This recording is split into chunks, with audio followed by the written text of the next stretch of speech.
31 दिसंबर 2023 तक हरियाणा कर्मचारी चयन आयोग लगभग 60,000 पदों पर भर्ती करने जा रहा है। इसी पर बातचीत करने के लिए हमारे साथ मौजूद हैं हरियाणा कर्मचारी चयन आयोग के चेयरमैन भोपाल सिंह खत्री। सर, सबसे पहले तो बहुत बहुत स्वागत है आपका सूर्य समाचार। धन्यवाद। आपके दर्शकों को सभी को मेरा नमस्ते। सर, ग्रुप सी और डी का यदि हम जिक्र करें, इसको लेकर जो है वो लगातार कवायदें की जा रही थी, लगातार भर्तियों का भी जो है वो एडवर्टीजमेंट की जा रही थी और लगातार डेट्स जो है वो एक्सटेंड भी हो रही हैं। अभी ग्रुप डी की भर्ती का क्या कुछ स्टेटस है, कब तक जो है भर्ती कंडक्ट होगी? ग्रुप डी की हमारी पोर्टल खुला हुआ है फ्रेश एप्लीकेशन के लिए। कुछ सी और डी में कॉमन भरा था बच्चों ने, लगभग 10 लाख आवेदक थे। तो हमने फिर से पोर्टल खोला है जिनकी 10th या +2 क्लियर हुई है। अभी इस तरह की मांग थी कि आप दोबारा पोर्टल खोल लें, तो हमने पोर्टल खोला हुआ है। उसकी 26 जून लास्ट डेट थी, तो बच्चों की मांग पे हमने 10 दिन और बढ़ा के 6 जुलाई उसकी डेट कर दी है। और हमने पाया है कि लगभग 50,000 आवेदन हमारे पास और आ चुके हैं। इसकी जो एग्ज़ाम की तैयारी है वो हम सितंबर में कर रहे हैं। चूँकि यह एग्ज़ाम NT ने लेना है, तो हमने NT को मेल के पत्र व्यवहार और टेलीफोनिकली भी ये कहा है कि आप सितंबर की जो तारीखें हैं वो हमारे को अवगत करा दें, ताकि हम समय रहते बच्चों को बताएं कि आपकी परीक्षाएं सितंबर की कौन सी तिथि को होने जा रही है। इसके अलावा सर, आपने जिक्र किया कि डेट्स जो हैं वो एक्सटेंड कर दी गई हैं बच्चों के कहने पर, लेकिन जिस तरीके की टेक्निकलिटीज इश्यूज आ रहे हैं, खासतौर पर चाहे हम कर्मचारी चयन आयोग का जिक्र करें या फिर अभ्यर्थियों का जिक्र करें, दोनों को ही काफ़ी टेक्निकल इश्यूज से जो है वो गुजरना पड़ रहा है। उसको और अधिक ट्रांसपेरेंट और सरल बनाने के लिए क्या कुछ सुझाव जो हैं वो आपकी तरफ से किए जा रहे हैं और क्या कहना चाहेंगे अभ्यर्थियों को? नहीं, उसमें कोई टेक्निकल जो आ रही थी दिक्कत बच्चों को भरने के लिए, जैसे EWS का नहीं भरा जा रहा था, फादरलेस का नहीं भरा जा रहा था, उनसे एक्स सर्विसमैन का नहीं भरा जा रहा था, तो हमने समय रहते जो ये टेक्निकल प्रॉब्लम थी ये ठीक कर ली थी।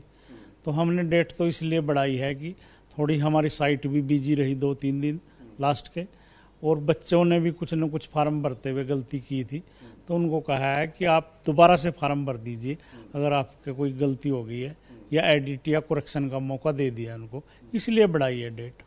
अगर एक्स सर्विसमैन का जिक्र करें तो एक्स सर्विसमैन की तरफ से लगातार ये कहा जा रहा है कि जो डिसेबल हैं उनको लेकर जो क्राइटेरिया फिक्स किया गया है वो क्राइटेरिया जो है वो उसको फुलफिल नहीं हो पा रहा वो क्राइटेरिया। जिस तरीके से अगर आर्मी का जिक्र करें तो आर्मी की तरफ से एक सर्टिफिकेट जारी होता है कि डिसेबल सर्टिफिकेट। इसके अलावा अब जब कर्मचारी चयन आयोग में वो इंट्रोड्यूस करते हैं खुद को, वो अपडेट करते हैं फॉर्म को, तो वहाँ पर राज्य सरकार के दस्तावेजों की जो है वो उसकी मांग की जा रही है। हालांकि उनको जो है वो सीधे तौर पर जो है वो आर्मी का हो, नेवी का हो, एयरफोर्स का हो, वहाँ से डिसेबल सर्टिफिकेट मिल चुके हैं, लेकिन अब राज्य सरकार की तरफ से किस तरीके से वो सर्टिफिकेट जो है वो अपलोड करवाए जाएंगे?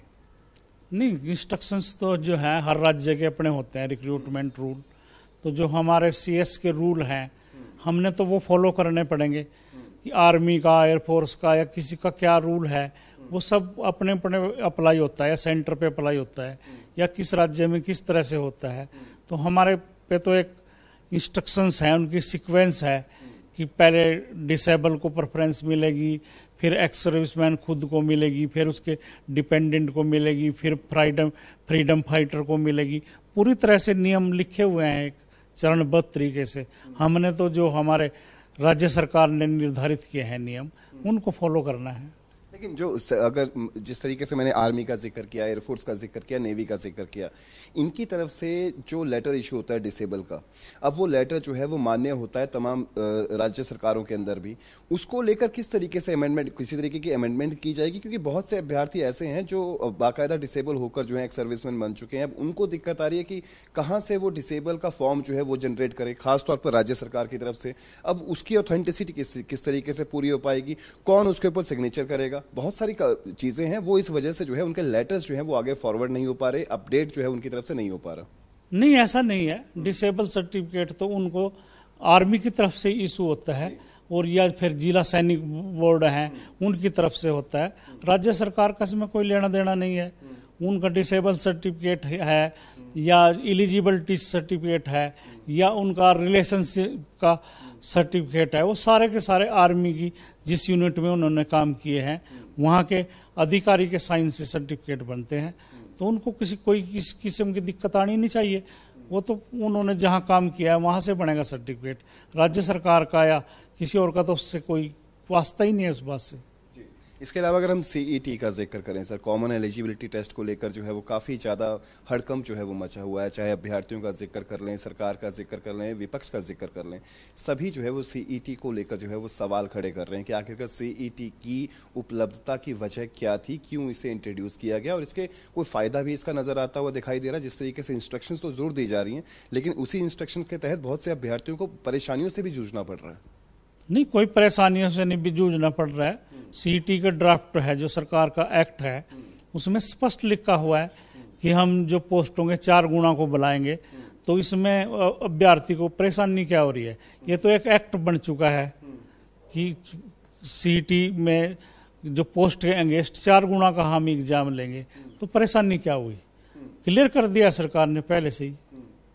जिस तरीके से अभ्यर्थियों का कहना है कि परेशानी का सबब इसलिए है कि पहले सीईटी को क्लियर करो, उसके बाद पेपर्स को पे जाएं, उसके बाद मेंस पे जाएं, इतने सारे जो पैरामीटर्स रखे गए हैं और स्क्रूटनी का जो तरीका अपनाया गया है, 4 आपने जिस तरीके से आपने जिक्र किया कि एक 4 गुना का जो पैरामीटर तय किया गया है, उस 4 गुना पैरामीटर्स पे जो है बहुत से अभ्यर्थी जो है वो कोर्ट का भी रुख कर चुके हैं और बहुत सारी उनकी तरफ से ये कहा जा रहा है कि इसमें जो है वो कहीं से भी ट्रांसपेरेंसी होती हुई नजर नहीं आ रही। ये तो सरकार का विषय है ना, सरकार की तरफ से निर्णय आया है कि ये 4 गुना है। सरकार अगर इसमें कोई अमेंडमेंट करना चाहती है तो वो भी उन्हीं का निर्णय होगा। तो हमारे को तो जो सरकार ने एक फ्रेम बना के दे दिया है, हमने तो वो फॉलो करना पड़ेगा। इसके अलावा सीईटी के एग्जाम्स जो है वो मेंस के जिक्र करने, क्वालिफाइंग का जिक्र करने, ये कब तक जो है वो कंडक्ट करवाए जाएंगे और क्या कब तक जो है वो पूरे तरीके से जो है वो अभ्यर्थी इसके ऊपर जो है इंट्रोड्यूस हो पाएंगे? आज या कल में हम जो सीईटी प्रीलिमिनरी का है वो डिटेल रिजल्ट डाल रहे हैं वेबसाइट पे। अब तक हम बच्चा जो है वो अपना इंडिविजुअल रिजल्ट देख सकता था, मगर हम इसको पब्लिक डोमेन में डाल रहे हैं और ये सारी एक्सरसाइज करने के बाद मुझे उम्मीद है कि 15-16 जुलाई के बाद हमारे जो सीईटी मेंस के एग्ज़ाम हैं वो शुरू हो जाएंगे। इसके अलावा बाकी भर्तियों का जिक्र करें, आपने लगभग 60,000 भर्तियों का जिक्र किया कि 31 दिसंबर 2023 तक 60,000 भर्तियां जो हैं वो फुलफिल की जाएंगी। कौन कौन सी ऐसी भर्तियां हैं, कब तक उनके एग्जाम्स जो हैं वो कंडक्ट करवाए जाएंगे और कितने पदों के लिए वो एग्जाम्स कंडक्ट करवाई जा रही हैं? 6,000 पुलिस की है हमारे पास, 5,000 मेल और 1,000 फीमेल। 7,500 टीजीटी टीचर का भर्ती की प्रक्रिया हमारी चल रही है, डीवी शुरू है हो रही है उनकी 5 जुलाई से। इसी तरह से जैसे मैंने बताया कि 13,000 पोस्टों के लिए डी के लिए हम सितंबर में एग्ज़ाम लेने जा रहे हैं। इस तरह से कुल मिला के पोस्टें लगभग 60,000 बनती हैं और मुझे पूरी उम्मीद है कि 31 दिसंबर 2023 तक ये सारी भर्ती हम कंप्लीट करके इस प्रदेश के युवाओं को बहुत बड़ी मात्रा में रोजगार देने का काम करेंगे। एक अंतिम सवाल सर, बहुत सारी भर्तियां ऐसी हैं जो अधर में लटकी पड़ी हैं, कोर्ट से स्टे भी मिला हुआ है और अभ्यर्थी जो हैं वो परेशान भी हैं कि आखिरकार उनका क्या होगा, किस तरीके से उनका भविष्य जो है वो आगे का किस तरीके से क्या रुख लेने वाला है। उन पर किसी तरीके का कोई संज्ञान या किसी तरीके की अपडेट जो है वो आपकी तरफ से? नहीं, हमारी कोई भर्ती कोर्ट की तरफ से नहीं रुकी है, सिर्फ ज्वाइनिंग पे पुलिस में स्टे है। 3,086 लोगों ने ज्वाइनिंग कर लिया, लगभग 25,100 लोगों ने और करनी है और 5 जुलाई डेट लगी हुई है। मुझे उम्मीद है कि पूरी हमारी बात सुनने के बाद न्यायालय 5 जुलाई को जो है स्टे हटाएगा और उन बच्चों को भी ज्वाइनिंग जल्दी मिलेगी। सिर्फ एक ही भर्ती पे ज्वाइनिंग पे रोक है, ऐसी कोई भर्ती नहीं है जिस पे कोई रोक हो।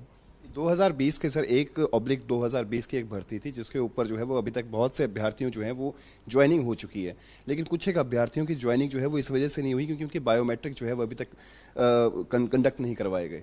उनको लेकर कुछ अपडेट? बायोमेट्रिक कंडक्ट कराने की तिथि उस विभाग ने देनी है हमारे को, जिस विभाग में उसकी सिलेक्शन हुई है। अगर वो जब वो तारीख देंगे हम जाके बायोमेट्रिक कर लेंगे। कुछ बच्चों के मिसमैच का सवाल है कि उनकी बायोमेट्रिक मिसमैच हुई है, तो उसके लिए हमने एक कमेटी गठित कर दी है और शायद निकट भविष्य में ही हमने तारीख भी निश्चित कर दी है कि वो दोबारा से बच्चे उस कमेटी के सामने पेश होंगे। अगर वो कहीं बायोमेट्रिक पे मिसमैच हो रहे हैं तो अन्य जो हमारे तरीके हैं मैच करने के, उन तरीकों से मैच करके उनकी ज्वाइनिंग जल्दी कराई जाएगी। बहुत बहुत शुक्रिया। तो ये थे हमारे साथ हरियाणा कर्मचारी चयन आयोग के चेयरमैन भूपाल सिंह खत्री, जिनका साफ तौर पर कहना है कि 31 दिसंबर 2023 तक हरियाणा कर्मचारी चयन आयोग जो है वो विभिन्न विभागों के तहत लगभग 60,000 सरकारी भर्तियां जो हैं वो करने जा रहा है, और इन भर्तियों को लेकर अभ्यर्थियों को किसी भी तरीके की परेशानी ना हो, उसको लेकर सभी तरह के उपाय जो हैं वो उनकी तरफ से किए जा रहे हैं। चंडीगढ़ से कैमरा पर्सन रिंकू मेहरा के साथ रवि चंदेल, सूर्य समाचार।